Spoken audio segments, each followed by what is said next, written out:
Resumo de literatura. Bem, pessoal, vamos começar aqui o nosso resumo com o trovadorismo. Antes de mais nada, eu quero que vocês fiquem cientes que o trovadorismo não é a primeira escola literária do Brasil. Eu estou dando início aqui com a literatura de Portugal, por quê? Porque a partir dela, os autores brasileiros vão ter muitas influências, ok? Então vamos lá. As primeiras manifestações literárias de Portugal ocorreram lá na Idade Média, por volta do século XII, e nessa época Portugal estava em processo de formação. Por esse motivo, esse período ficou conhecido como trovadorismo. Agora vamos imaginar um ponto de partida. Vamos imaginar o momento em que alguma coisa começa, certo? No caso do trovadorismo, esse ponto de partida, ou o marco inicial, se deu com a Cantiga da Ribeirinha, ou Cantiga da Garvaia. São dois nomes diferentes, mas é a mesma coisa. Ela foi escrita em 1189 por esse autor aqui chamado Paió Soares de Taveiroz. Eu vou estar deixando aqui a Cantiga da Ribeirinha no link do vídeo, na íntegra, para vocês imprimirem e ler com mais atenção, caso vocês queiram. Além disso, estou passando aqui no vídeo, é só colocar em pausa e ler. Mas como isso aqui é só um resumo, eu vou seguir em frente.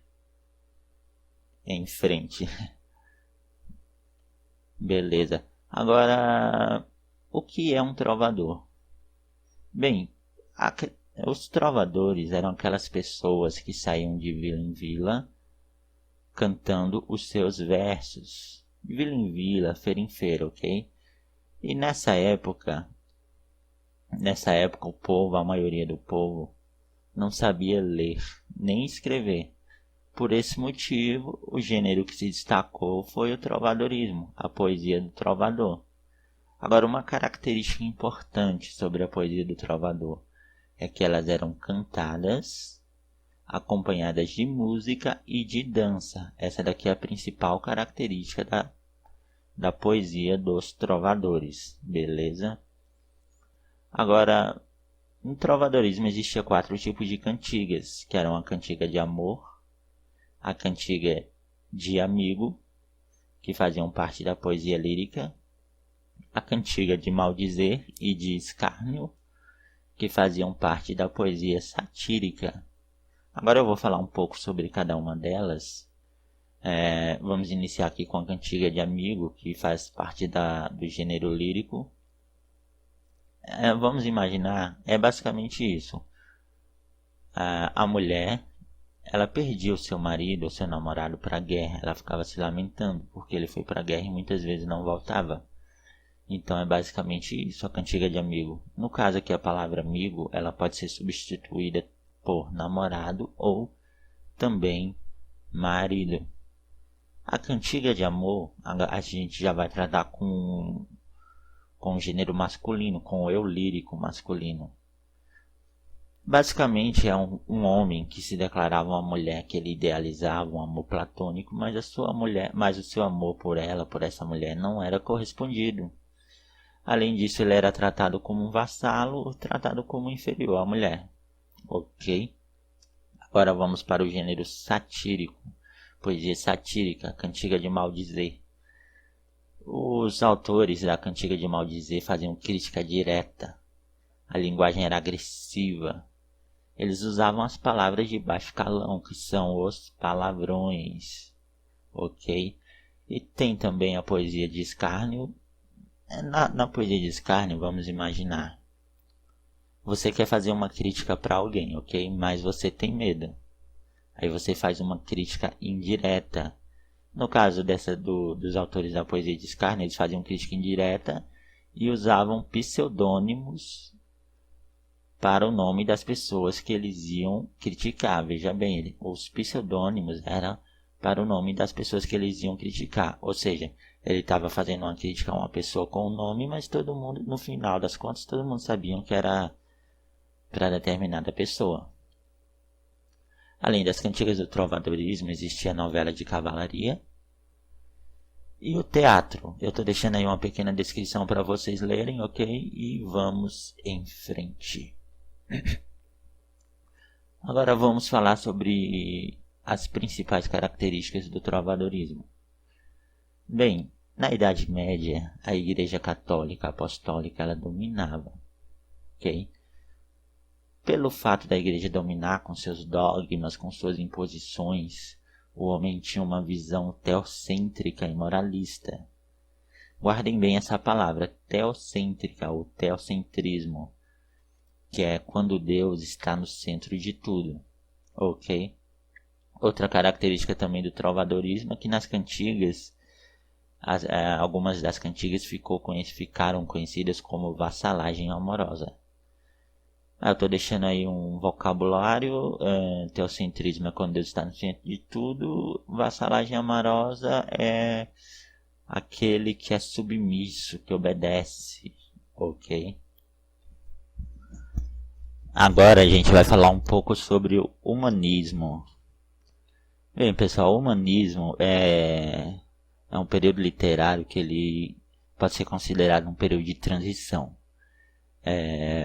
O período anterior, o trovadorismo, e o período que está por vir, que é o classicismo, entre esses dois períodos vai estar o humanismo.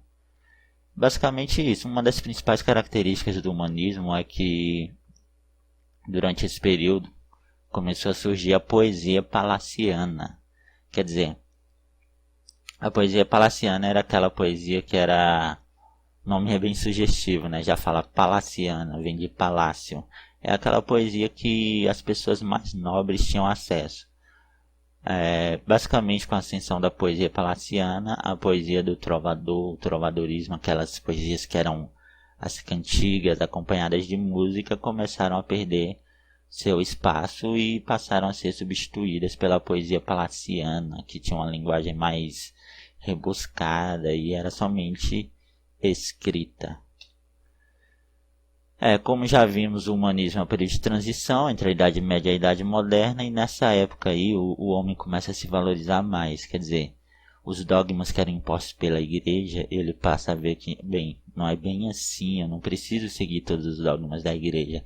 Aí começa a mudar sua visão teocêntrica, que é a visão onde Deus está no centro de tudo, para a visão antropocêntrica, que é a visão quando o homem está no centro de tudo, quando o homem se dá mais valor, quando o homem começa a pensar mais com a razão.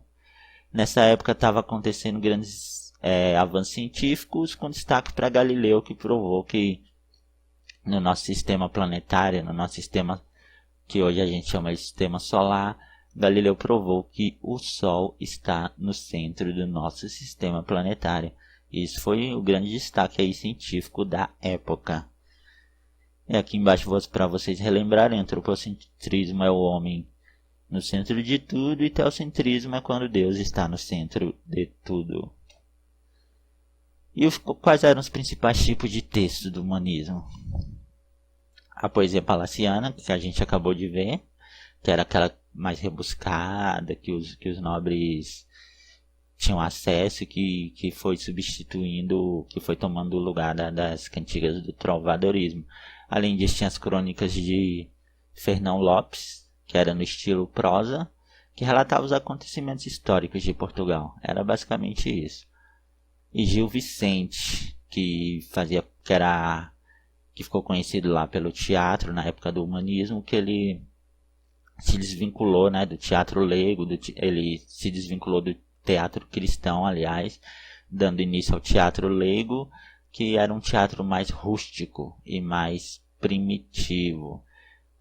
A gente pode dar destaques aí para o Alto da Barca do Inferno, Alto da Lusitânia e Farsa de Inês Pereira. Esses aí são algumas peças, alguns atos teatrais que podem ser destacados da época. Assim, é importante vocês saberem que os autos são peças teatrais que abordam principalmente os temas religiosos, e as farsas são peças teatrais de caráter cômico. São aquelas mais curtas que são baseadas na rotina, no cotidiano das pessoas. Vamos lá. Agora nós vamos falar sobre o classicismo. Bem, na Idade Média, a Igreja Católica ainda dominava com suas doutrinas e também com seus dogmas. Porém, no início da Idade Moderna, ela começa a perder forças, graças ao início da Reforma Protestante. E é nessa época que o homem deixa de seguir as doutrinas da Igreja e passa a se valorizar mais. Quer dizer, não só a se valorizar mais, mas ele passa a pensar também de uma forma mais racional. Com isso surge o antropocentrismo, que é quando o homem está no centro de tudo. Além disso, também lá no classicismo há uma retomada da cultura clássica, que é aquela cultura, né, a greco-romana, com seus deuses e a mitologia. Aqui embaixo eu estou deixando um esqueminha para vocês entenderem melhor. Na Idade Média, a igreja ainda dominava. Graças a esse domínio da igreja existe a visão teocêntrica, o teocentrismo, que é quando Deus está no centro de tudo. Já na Idade Moderna, com a Reforma Protestante, o homem passa a se valorizar mais e a pensar de uma forma mais racional, surgindo a visão antropocêntrica, e há uma retomada, né, da cultura greco-romana, que é o Renascimento. Vocês vão ver até que as pinturas do classicismo são conhecidas como renascentistas. Aqui é um exemplo de pintura renascentista. Vocês podem notar que há referências, né, aos deuses. No caso aqui a deusa Vênus, que está segurando o homem aqui na sua esquerda.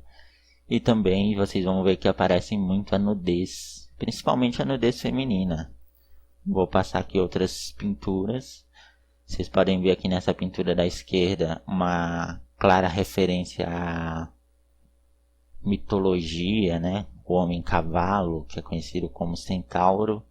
E na pintura da direita, mais uma vez, a representação da nudez feminina.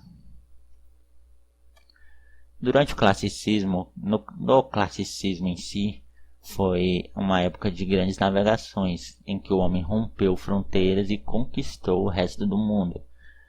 Podemos dar destaque literário aqui para esse cara, o Luís de Camões. Ele escreveu os Lusíadas, que é um poema épico.